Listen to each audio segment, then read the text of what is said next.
Merci, Madame le maire. C'est une très belle délibération qui nous est soumise ce matin. James Baldwin était petit, il n'était pas très beau. Certains disaient même qu'il était laid. Il était noir, né dans un quartier particulièrement défavorisé à New York, Harlem, et il était homosexuel.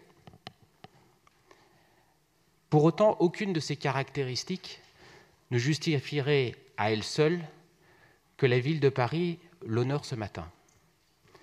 Car en réalité, James Baldwin, c'était un talent littéraire, une personnalité forte et courageuse.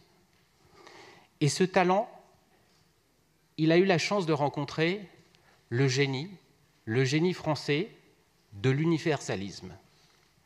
Je voudrais citer Pascal Bruckner. Pascal Bruckner relatait son échange avec James Baldwin voilà quelques années. J'ai eu la chance de le rencontrer à Paris en 1984. Je me suis longuement entretenu avec lui pendant toute une après-midi. Il fait partie de ces Afro-Américains qui sont venus se réfugier en France, aux côtés de nombreux jazzmen comme Richard White et d'autres. Tout au long de la discussion, James Baldwin m'a dit que deux choses l'avaient sauvé en France. D'abord, le désintérêt des Français à son égard. Ensuite, leur désintérêt à l'égard de son orientation sexuelle. Et il a eu cette phrase, qu'il a d'ailleurs écrite ensuite dans un essai, « Les Français m'ont débarrassé des béquilles de la race. Or, quand on est aux États-Unis, ces béquilles vous suivent comme une malédiction de la naissance à la mort. » Oui, James Baldwin avait vraiment rencontré à Paris, puis à Saint-Paul-de-Vence, le génie de l'universalisme à la française. Et c'est important de le rappeler ce matin, où nous traversons une époque où parfois le modèle anglo-saxon peut inspirer certains commentateurs, mais rappelons-nous de ce qui fait la force de notre République. James Baldwin avait toujours refusé d'être assigné à résidence, d'être enfermé dans une case. Et c'est bien en France qu'il avait réussi à s'épanouir et à trouver cet espace de liberté. Car c'était un courageux, James Baldwin, et il s'est battu pour les droits civiques.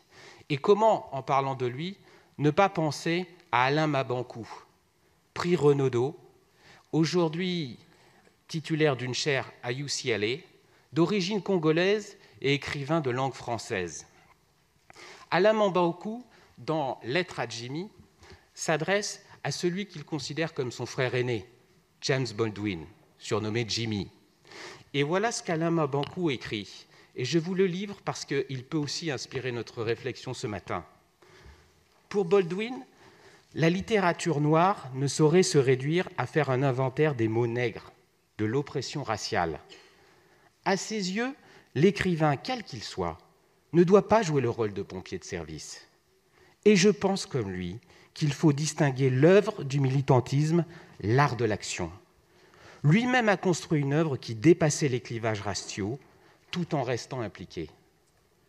Et un peu plus loin, Alain Mabanckou ajoute, et je conclurai sur ces mots, car je ne saurais mieux dire, James Baldwin avait saisi que gommer les individus, imposer une morale, c'est une façon de voir le monde qui épouse la pensée unique.